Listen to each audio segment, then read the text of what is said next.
తెలంగాణ ప్రజలకు తీపి కబురు చెప్పారు సీఎం రేవంత్ రెడ్డి. ప్రజలకు ఇచ్చిన మాట ప్రకారం 6 గ్యారెంటీలో మరో 2 గ్యారెంటీలను అమలు చేస్తామని ముఖ్యమంత్రి రేవంత్ రెడ్డి అన్నారు. వచ్చే బడ్జెట్లో నిధులు కేటాయిస్తామన్నారు.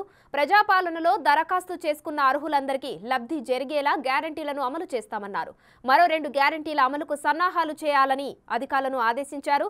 ప్రజాపాలన దరఖాస్తులపై సచివాలయంలో కేబినెట్ సబ్ కమిటీ మంత్రులు ఉన్నతాధికారులతో సీఎం రేవంత్ రెడ్డి సమీక్షించారు.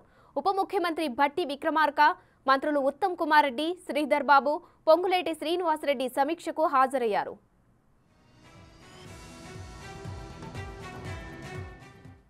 500కు గ్యాస్ సిలిండర్, ఇందిరమ్మ ఇళ్లు, 200 యూనిట్ల ఉచిత విద్యుత్ పథకాలపై సంబంధిత విభాగాల అధికారులతో చర్చించారు.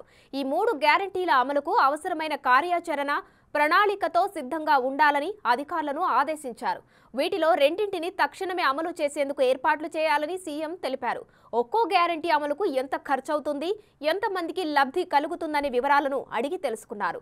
ఈ బడ్జెట్లోనే అవసరమైన నిధులు కేటాయించాలని సీఎం ఆర్థిక సూచించారు. అసెంబ్లీ సమావేశాల్లోపు మరోసారి కేబినెట్ సబ్ కమిటీతో సమావేశమై తుది నిర్ణయం తీసుకుంటామని తెలిపారు.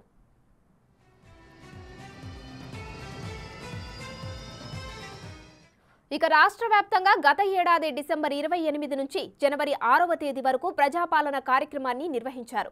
ఇందులో ప్రభుత్వం ప్రకటించిన 5 గ్యారెంటీలకు అర్హులైన వారి నుంచి గ్రామ సభలు, వార్డు సభల ద్వారా దరఖాస్తులను స్వీకరించారు.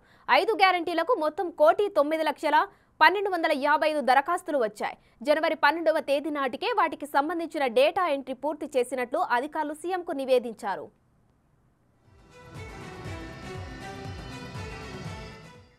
కొంతమంది లబ్ధిదారులు 1 కంటే ఎక్కువ దరఖాస్తులు సమర్పించినట్లు డేటాబేస్ ద్వారా గుర్తించారు. మొత్తం దరఖాస్తుల్లో 2.82 లక్షల డూప్లికేట్ దరఖాస్తులను అధికారులు గుర్తించారు. కొన్ని దరఖాస్తుల్లో రేషన్ కార్డులు, ఆధార్ కార్డుల నెంబర్లు లేవు. మరికొన్ని దరఖాస్తుల్లో నెంబర్లు తప్పుగా నమోదయ్యాయి. నిజమైన అర్హులు నష్టపోకుండా మరోసారి పరిశీలించాలని ముఖ్యమంత్రి రేవంత్ రెడ్డి అధికారులను ఆదేశించారు.